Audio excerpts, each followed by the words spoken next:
as you know, the current controversy around the film The Innocent of Muslims manifests itself in violent demonstration and counter-demonstration basically all around the world. Brought a debate into the open that has kept academics, policymakers, and security officials busy for some years.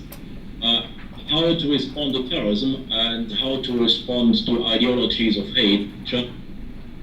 Now, many strategies have been suggested on how to do that, how to combat these ideologies of hate, and how to win their hearts and minds, however you want to define there. And in this talk, I'd like to shed some light on the main conceptual issues around this question, commenting on modern mass media, i.e. television, radio, print press first, before discussing the dissemination of such ideologies of hate in the so-called postmodern media, i.e. internet, YouTube, Twitter, Skype, and these things, which seems, in my opinion, to be the more pressing issue. And I'll conclude with basically suggesting that responding may not be as urgent or as necessary as it might look at first glance. But let me start with some more general comments on terrorism. I'm sure you're aware that the concept of terrorism is a very contested one. And our former director of the CSTPV, Professor Schmidt, came up with more than 100 different definitions on what that actually is. Now, I'm not going to throw some of them at you. It's just to tell you that, interestingly, many of these definitions point at the fact that terrorism aims to reach an audience. For example, if you take a look what Mark Juergensmeyer writes, he says, without being noticed, in fact, terrorism would not exist. The sheer act of killing does not create a terrorist act. Murders and willful assault occur with such a frequency in most societies that they are scarcely reported in the news media. What makes an act terrorism is that it terrifies. The acts to which we assign that label are deliberate events, bombings and attacks performed at such places and times that they are calculated to be observed. Terrorism without its horrified witnesses would be as pointless as a play without an audience. Hence, Brian Jenkins and other scholars on terrorism usually point out that terrorism is theater. Now, however, terrorism as such forms only a very visible tip of the extremist iceberg. As you know, there are those who do what's now called aiding and abetting terrorism, for example, by helping terrorist groups to recruit new members, by radicalizing individuals who are susceptible to their message or their cause, however defined.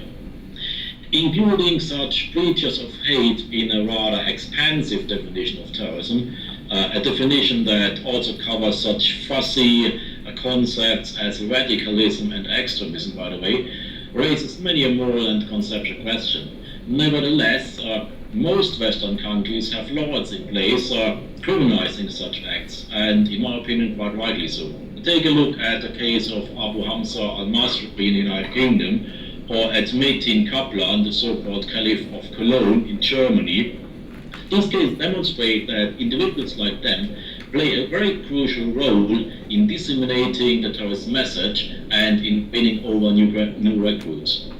And if you take a look at the controversial film The Innocent of Muslims, that actually shows that modern preachers of hate actually do not necessarily be there directly in the flesh and physically reach an audience. Modern ways of communication like YouTube, Twitter, Facebook, or Skype, in my case, can be used for such purposes as well, with the effect basically being the same. So Salah Beltawi of the Muslim Council of Scotland, for example, noted on the occasion of a peaceful rally against this horrible movie in Glasgow on 29th of September that it is giving fuel to those who hate Muslims for some reason to go on and do some silly activities. We've had many attacks on mosques and things, especially after an event like this and a publication like this. So let me repeat again, terrorism is primarily a communication strategy that depends on getting through to a target audience, which includes the terrorist supporters and members in order to increase the morale, a broader constituency sympathetic with the terrorists in order to win over new recruits, the wider international audience in order to attract attention and sympathy for their cause, and finally the self-defined enemy in order to intimidate this enemy and to spread fear. Hence, disrupting the terrorist communication channels and denying them access to public space and public debate seems to be a very good idea indeed. In the context of the United Kingdom and the IRA, Maggie Thatcher once famously demanded to starve them of the oxygen of public attention for this very reason, adding that in order to protect democracy, you sometimes have no choice but to use undemocratic means. Whether this is right or wrong, that's up to you to decide. I'm not talking about this question today. Let's just say that Maggie Thatcher's rather unsuccessful attempt to muzzle the press leads us to the following three ideal type models on how modern mass media could deal with terrorism and, by extension, with breaches of hate in general. Firstly, we could adopt a laissez-faire approach that basically allows the media to cover terrorist events when and how they want it, free of any code of conduct. This is very obviously not ideal, as it allows for unscrupulous and irresponsible coverage. With one example I found of the Daily Mail, who brought a header on the 4th July of 2008 in the context of the Glasgow airport attack, which stated in bold letters, "I kicked burning terrorists in balls." Well, that somehow violates the British conduct of fair play, but in any case, it's what I would call responsible coverage of a terrorist event. The second option would be introducing some form of regulation or censorship to control the way that the media covers terrorist events, as Maggie Thatcher actually tried to do. And that's also not very satisfactorily, since it undermines the democratic values which we are standing for example, the right of free press, the right of free speech. Hence, we should not even contemplate this course of action. Which means, thirdly, a more suitable option would be a system of voluntary self-constraint on the part of the media. This voluntary self-restraint includes the choice not to cover the incident, if this is possible at all, or to embargo it for a certain amount of time in order not to interfere with police operations. Well, if you take a look at recent controversies around the revealing pictures of Prince Harry, followed by the more revealing picture of the Duchess of Cambridge, that demonstrates that voluntary self-restraint seems to work for a while, at least in the British context. And here we should also note that the first deployment of Prince Harry, or Captain Wales as he is officially known, to Afghanistan was also kept under wraps for quite a while, until an Australian magazine broke the news and everybody followed suit. And furthermore, in the case of the Scottish NGO worker Linda Norgrove, who was kidnapped by the Taliban in 2010, the press chose not to cover the story and to keep it out of the public space for fear that reporting it would endanger negotiations and thus the life of the hostage.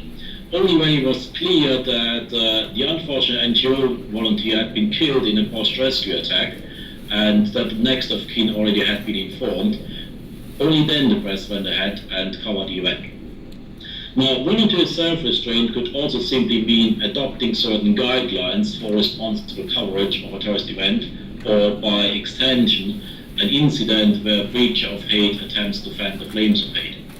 A list of criteria for such responsible coverage was developed by Alex Schmidt, that I already mentioned, and this list includes no reliance on terrorists or authorities for that matter at sole sources, balance the volumes of news in the incident so that other news of the day will not be crowded out, provide context, perspective, background, possible motivations of the terrorists and causes of the incident, and do not disclose police or rescue plans, do not use inflammatory catchwords or report rumors, protect the lives of hostages by withholding their identity if disclosure will result in harm, involve top management in tough decisions about coverage, do not participate in incidents or serve as negotiators, things that happened in the 17th quite often in the case of airliner hijackings, and respect the privacy of hostages and their families. Don't camp on their lawn just to get a new soundbite. Here, modern media can use its so-called gatekeeper role to influence whether the story is published at all, and if it's published, how it's received and then discussed in the public space. providing context and background, avoiding inflammatory words or pictures, plus airing the opinions of the various stakeholders, including the aggrieved parties, helps to ensure a neutral reporting along the famous sine ira et studio approach of Tacitus, and opens the door to a counter-narrative challenging the terrorists or the preachers of hate's message. Well, mission accomplished then, or not? Well, unfortunately, the answer to that is a resounding no. In the era of global mass media on the one hand and postmodern media on the other, the mission is not accomplishable at all, in my opinion. First of all, as I already noted, in a time of 24/7, 365 media coverage, it's more than unlikely that all major media outlets will subscribe to this voluntary self-restraint.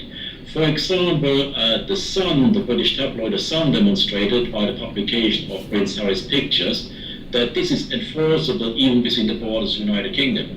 So how then enforcing this outside of the UK's borders, or extending it to non-Western global media outlets such as Al Jazeera or Al Arabiya, who have their own narratives on that? But even more ominously, in the era of postmodern media and the internet, defined by YouTube, Twitter or Facebook, today's terrorists are no longer restricted to just being the object of breaking news. Instead, modern terrorists are able to interact with the outside world in a way that traditional media, as the gatekeepers of the information flow, never ever offered. In a sense, the internet is blurring the line between newsmakers, i.e. those providing the newsworthy event, and news breakers, i.e. those reporting the event. Thus, even if the traditional modern mass media as the gatekeeper is slow to react or reluctant to react at all, today's terrorists can use the internet to broadcast their own news in real time if need be and unfiltered. Writes Philip Bobbitt, it took decades for Muslims in Africa and Asia to get upset about the plights of Arab Palestinians. Now Muslims react to events in Lebanon, Gaza and Iraq, while the events are underway in real time. It also brings me to note that the plight of the Rohingyas, the Muslims in Burma, escaped the public attention of the Muslim world until very recently, until Al Jazeera covered that and covered actually their problems and how they are suppressed by the Burmese Muslims. Suddenly we have an audience, and suddenly we have threats aired by the Taliban in Afghanistan and by Jemaah Islamiyah in Indonesia against the Burmese government. So you can see what global media can actually do. Well, in a nutshell, that means that the news are out there, whether we like it or not, for anybody interested to see.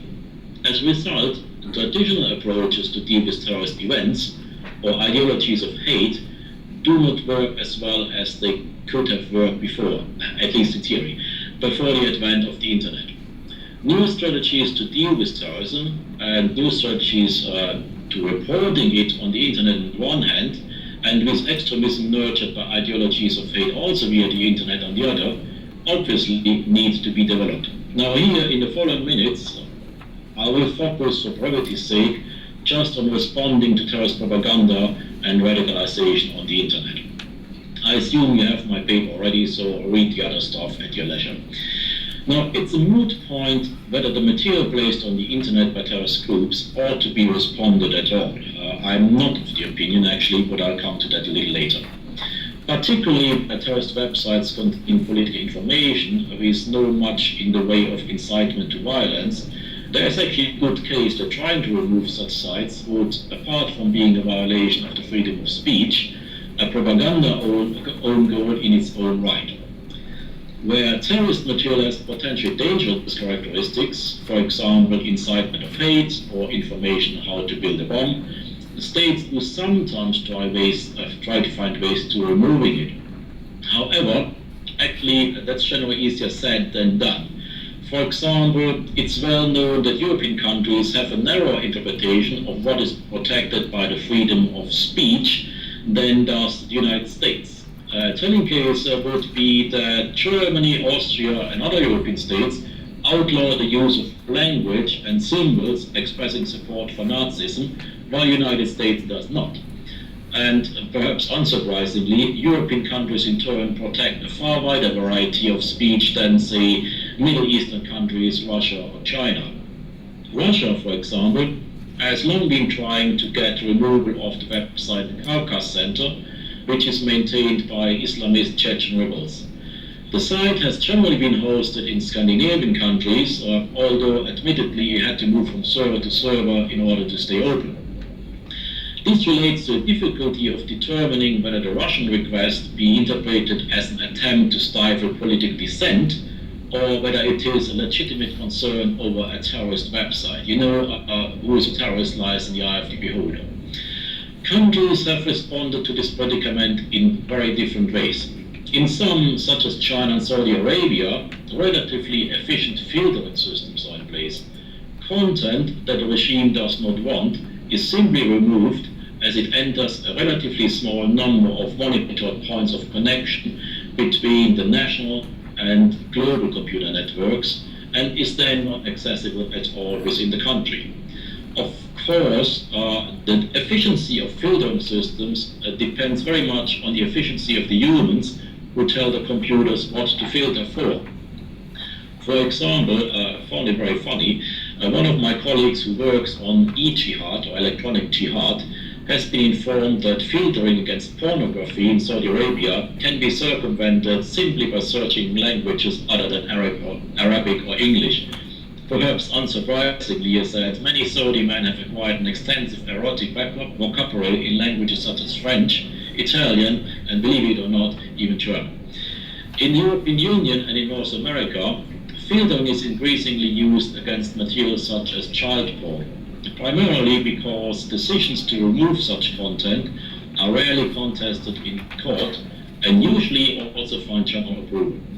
However, there has also been equally general unwillingness to take matters further due to fears of internet censorship, and several laws aiming at that, for example, the Stop Online Piracy or SOPA Act in the United States, have fallen by the wayside in the meantime for this very reason. Hence, in recent years, many Western countries have increasingly turned to a non-legislative approach, urging hosts to voluntarily remove material which violates codes of conduct rather than resort to legal measures. An example of that would be the European Union's recent Clean IT initiative. Despite insisting that much of the terrorist content available on the internet is specifically illegal, this strategy proposes addressing the issue by means of having a variety of stakeholders identify general principles and best practices and start a permanent public-private dialogue rather than by specific legal sanctions or technical attempts at web filtering. Now, apart from removing contents from servers, and with respect to the notion of radicalization on the internet, there has also been quite an extensive interest in the possibility of using the internet as a medium for disseminating a counter-narrative with the aim of disrupting and mitigating the supposed effects of violent extremist discourse online. For example, in 2010, the National Counterterrorism Coordinator of the Netherlands published an edited volume on countering violent extremist narratives, while in January 2011, the United Nations Counterterrorism Implementation Task Force held a conference in Riyadh, Saudi Arabia, on the subject of use of the internet to counter the appeal of extremist violence. And in the United Kingdom, we have a dedicated unit of the Home Office, the so-called Research Information Communication Unit, or RICU, that has been established with a similar purpose in mind. Now, if we leave aside normative concerns about whether governments ought to be playing a role in, well, in effect, telling people what to think, there is very little evidence at the present to determine whether online counter-narratives actually work. Actually, there is a good possibility that they may even be counterproductive. In trying to develop strategies for counter-narratives online, governments usually find themselves at the horns of a dilemma. One option is to go online in an official capacity in order to respond directly to the competition. In that case, given that the people the government is trying to reach are almost by definition unlikely to consider the government a credible source, the effectiveness of this approach seems to be quite limited. An example of this difficulty is provided by the case of the US Department of State's Digital Outreach Team. This special multilingual unit is dedicated to the task of entering web forums in order to officially explain US foreign policy and counter misinformation. An assessment of the effectiveness of this initiative by Lena Katip suggests that the team struggles with a generally very hostile reception that tends to overload its capacity to respond effectively, potentially creating the impression that it actually cannot. And there's also the problem of what happens if government agents are seen to be engaging online with known terrorists. Now, governments can address some of these difficulties by attempting to mobilize the respective civil societies in order to create their own online counter-narratives. But if the government is seen to be directly involved, it risks undermining the credibility and the authority of these attempts, and risks thereby undermining the very rationale for engaging with them in the first place. Olivier Roy has pointed out in a similar context that attempts by governments to oppose the specific issue of Islamist extremism to promote good Islam through governmental means is to give the kiss of death to liberal Muslim thinkers. And this has led some writers on the subject of countering online radicalization to call for very broad-based initiatives aimed at strengthening citizenship education and civic values. It's a bit like the political education that we have in Germany. However, as worthy as such initiatives sound, the ability of such measures to have a significant impact on the dissemination of radical views, which after all in any case represent dissent from the mainstream by definition, is far from obvious. And that leads me to my rather short and rather negative conclusion. Do we really need to respond at all? Within Western countries, there has neither been an epidemic of successful mass casualty bombings, nor have there been devastating cyber attacks on critical infrastructure. Even if we concern ourselves more generally with violence perpetuated by those groups against which the so-called war on terrorism has been waged, it does not seem that the production of megabytes or even gigabytes of radical data has correlated with the production of corpses. It's very cynical, I know. The Taliban today, for example, are incomparably more wired than the Viet Cong ever were. Viet Cong fought in a time before the internet. But if you take a look at the body count, the Viet Cong killed about 52,000 American soldiers. The Taliban succeeded so far in killing less than 5,000. So it might therefore make more sense if policy aimed at addressing the role of the internet in terrorism focuses on the issues as they actually are. And this could entail maintaining a modest focus on ensuring that current reticence among potential terrorists about using the internet as a means to organize is not reversed. If you take a look at jihadis, for example, they know very well that forums is all about chatter and talk, but not about action. So if you want actually to join the cause, you have to go somewhere and you have to be trained somewhere for fighting. And what we should do actually is prevent the mutual suspicion or hostility that fear of terrorism engenders as an ill in its own right. I think this would be a far more worthy option. Taking all the hot air out of the talk about radicalization internet, that would be a nice beginning. And in my opinion, and that's my last sentence, I think we shouldn't respond to these radicalization attempts on the internet or new media at all. It's simply not our job to do it. Thank you for listening.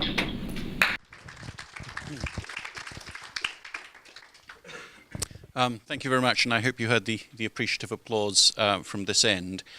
We have, I think, if we stretch the injury time, about 20 minutes left. So, without further ado, I'd like to hand over to the first of the two listed commentators, and I hope that people in the room will have time to come up with what will need to be short additional comments, but at least a way of getting some kind of discussion going. But I don't know, Kai, do you want? I don't know whether it's easy to.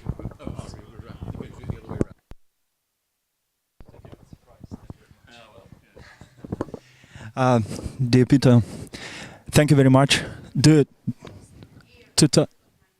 You'll talk. Okay. Excellent. So we'll be facing each other. Yes, I think it's better. Now.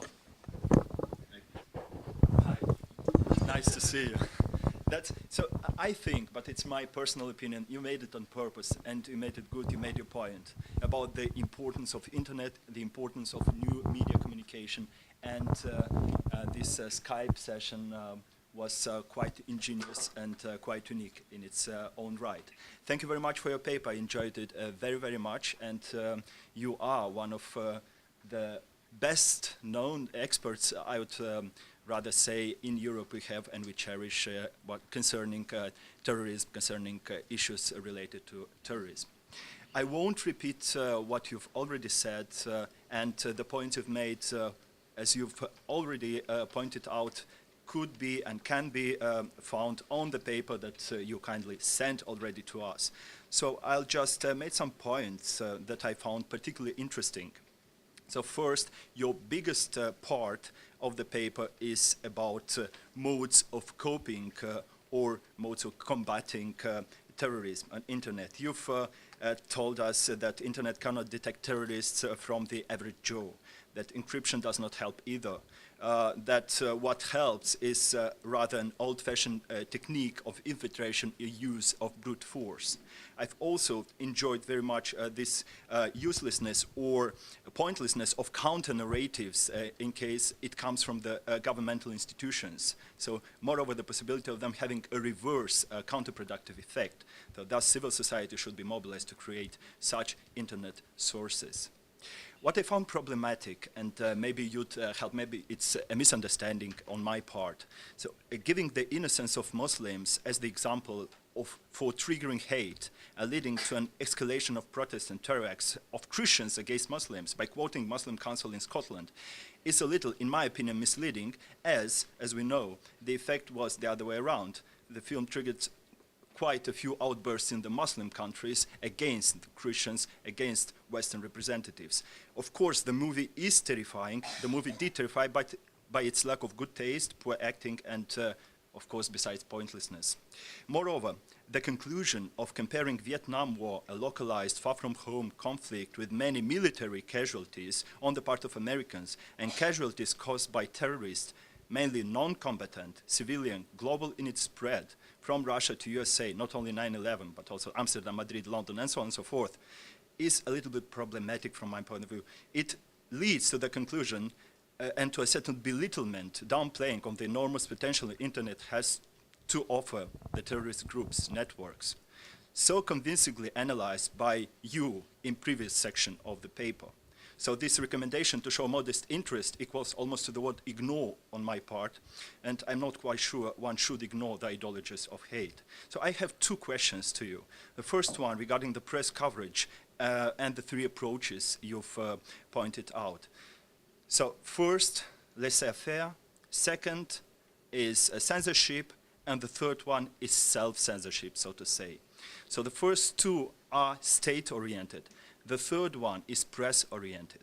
So wouldn't you say that the first one would also, in case one adds the variable press, could be compared to the third one as well? Because in the third and in the first, when we add the variable state, it would be laissez-faire state 0.3, and the press would self-censor itself. The second question is, given the fact that due to Web 2.0, everybody who's internet savvy, as you say, has the possibility to publish literally everything and configure the internet the way she wants. Do you think it is appropriate to speak about someone acting as a gatekeeper anymore? Are there gatekeepers currently? Thank you very much.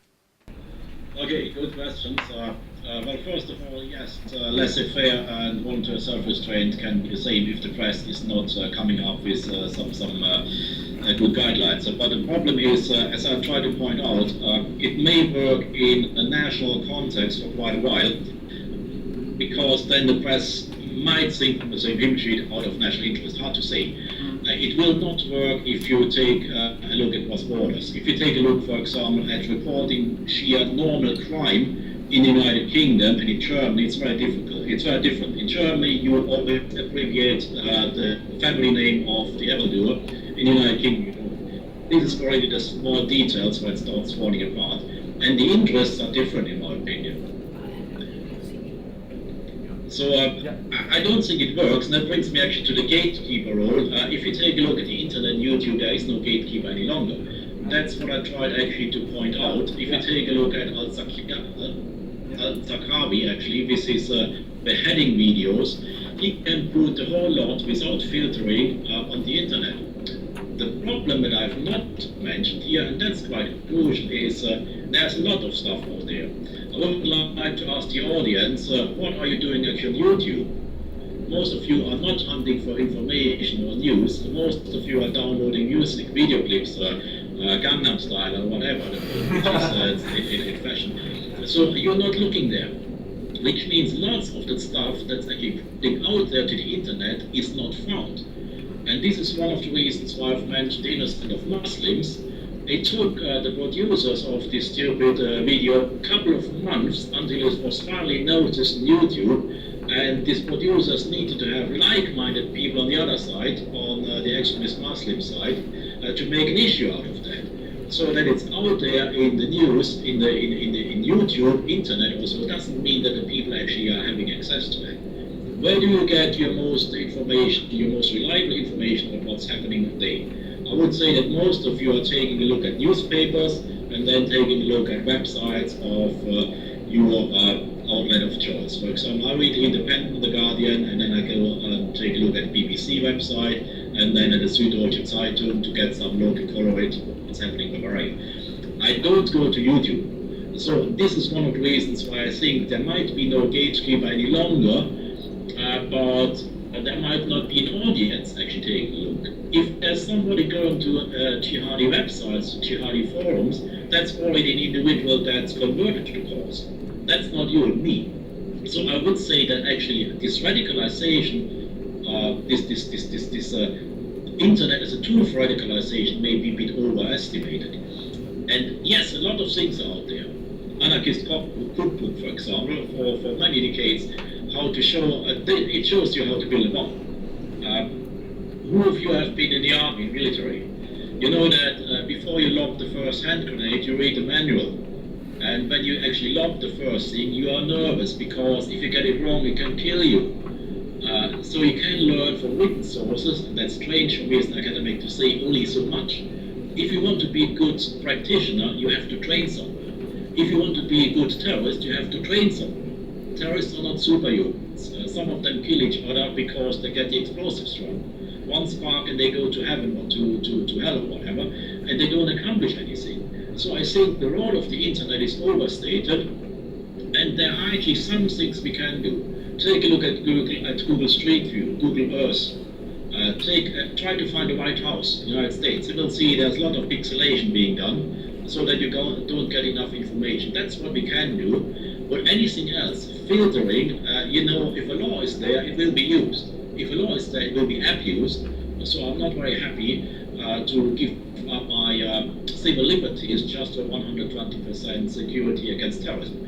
That's not only related to internet, that's not only oppressing, it's basically about making tough choices about what you want. Keeping on living as a democratic person or being very secure. That's up to you to decide. But I'm just giving another lecture, so I'm sorry for that. Thank you.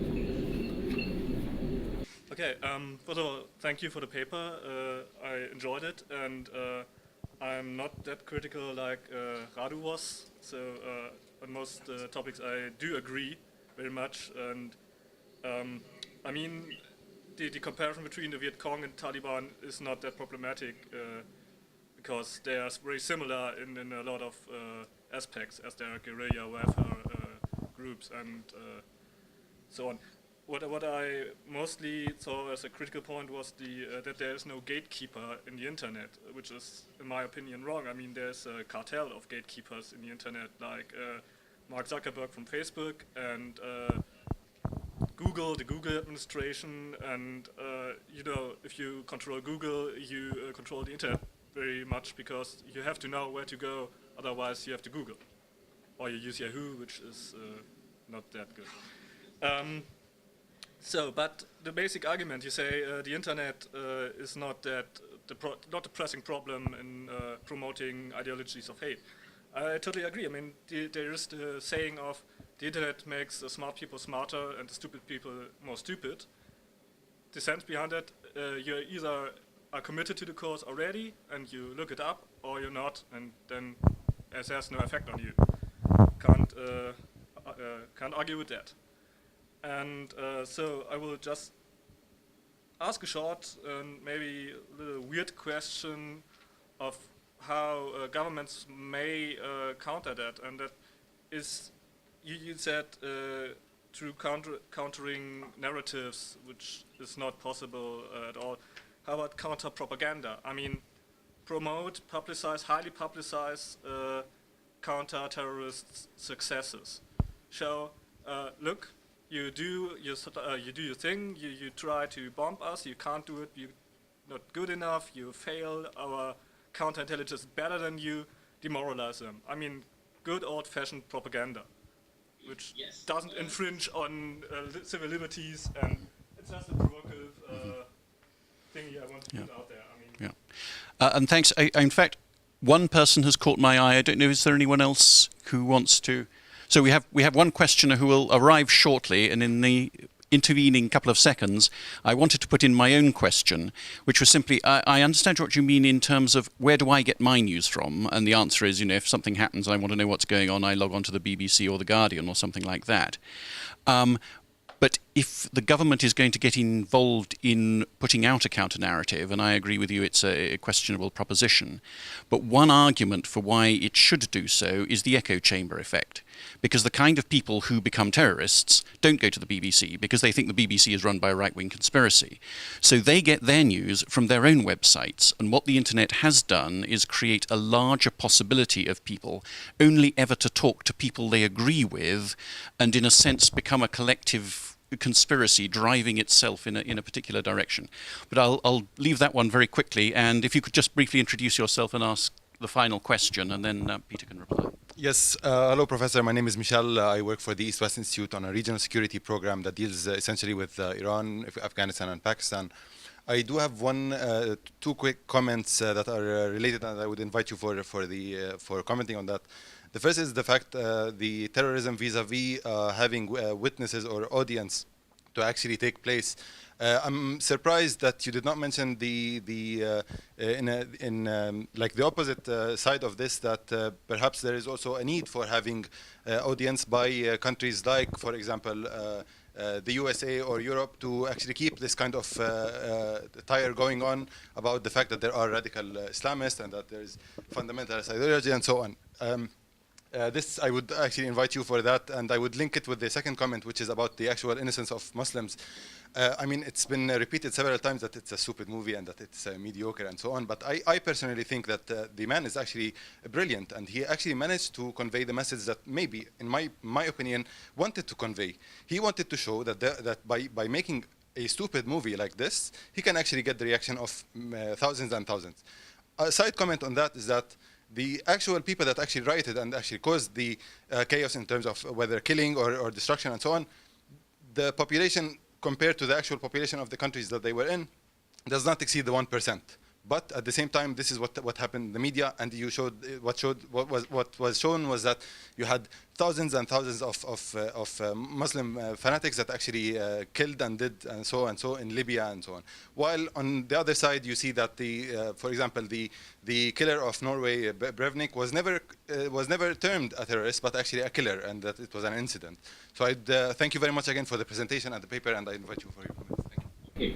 Well, thank you very much for the excellent provocative questions. I actually was very much hoping like this, because, well, you see, I'm a lecturer. You shouldn't take my word as a gospel. It's a workshop, and what I hope for this workshop is that everybody makes up his or her own mind about the right course of action. So to start with the last one, yes, actually I used this innocent of Muslims for a very important purpose. First of all, to show preachers of hate are not only an extremist Muslim side, there can also be Christians or Buddhists for that matter, so the religion doesn't really play a big role here. That's something we shouldn't forget. It's not only about Islam. It's about which is a big term. Second, yes, governments play very much the same game. You have to reassure your own target audience, your allies, basically, that your cause is a worthy cause. And you can see how much efforts actually the Bush government spent to keep the coalition of the willing together for a while, which didn't work. So you can see the mechanisms are basically generally applicable on both sides. It's not only the extremists, it's not only the terrorists, it's about political actors trying to keep the audience together. So you can make this point, fair enough, I don't have any problem with that. Do we need to have a counter-narrative? I know that lots of money is spent by NATO, European Union to churn out brochures. There's a lot of activities on the internet. You even have counter-terrorist hackers trying to shut down terrorist websites, forums, and all that stuff. Fair enough. But in my opinion, actions still speak louder than 1,000 words, and seeing is believing. And if you take a look what we do in Afghanistan, for example, it's a bit like don't do as I do as I preach. We are democracies, but we are using sometimes very contentious means to win our wars on terrorism and other things. Take a look at drone strikes, for example. One drone strike that hits the wrong persons, innocents actually, makes everything undone that you tried now with setting up counter-propaganda, counter-narratives, because here's what we hear their innocents being killed by callous Western forces who declare whoever is a terrorist, who declare basically a terrorist anybody they don't like. So I think this is a problem, that's a handicap we have as states, basically. Things always go wrong. Not that we necessarily want them to go wrong, but you know there's the Clausewitz concept of fog of war. And here that's breaking news then in the end. This is what people see, and that makes everything undone that you are just writing about how good we are, how great we are. Propaganda is good, but it shouldn't go to gloating. That's a bit like, I think, Kai, you were going a bit in this direction, I think. Should we try? Should actually European Union try to get our own narrative out, our own message out? Yes, I must say I'm still flip-flopping on that. Yes, we should try to do that, but we should do it probably not with our official signatures, with our stamps and coat of arms. We should actually use our civil societies for doing that, basically. Countering the message of the terrorists with a very down-to-earth, factual approach. Okay, this is what we've done, this is what we have achieved, this is what we've pumped in your states, this is how we help you. So there you are, making up your own decision. So maybe that's kind of an approach that you should take. Because in the end, if I'm very honest, my position is a bit akin to defeatism. It's basically kind of, nah, we can't do that, nah, it won't work. So I think I'm a lecturer only, I'm an academic, I'm sitting in my ivory tower, but there are people out there to do something about that. And should you subscribe to my message? No, I don't think so. I think you should find a more clever way actually to develop counter-narratives. And if you take a look at this Dutch manual, actually, they have very clever ideas. So I would actually suggest you to take a look at this manual and see what's actually offered there. And you will find lots of things that will actually work that I glossed over just to make a very strong point. Because my job here is, in my opinion, trying to polarize opinions and trying to make you think on your own feet. That's basically what I try to do, and I hope I accomplish this mission. Thank you.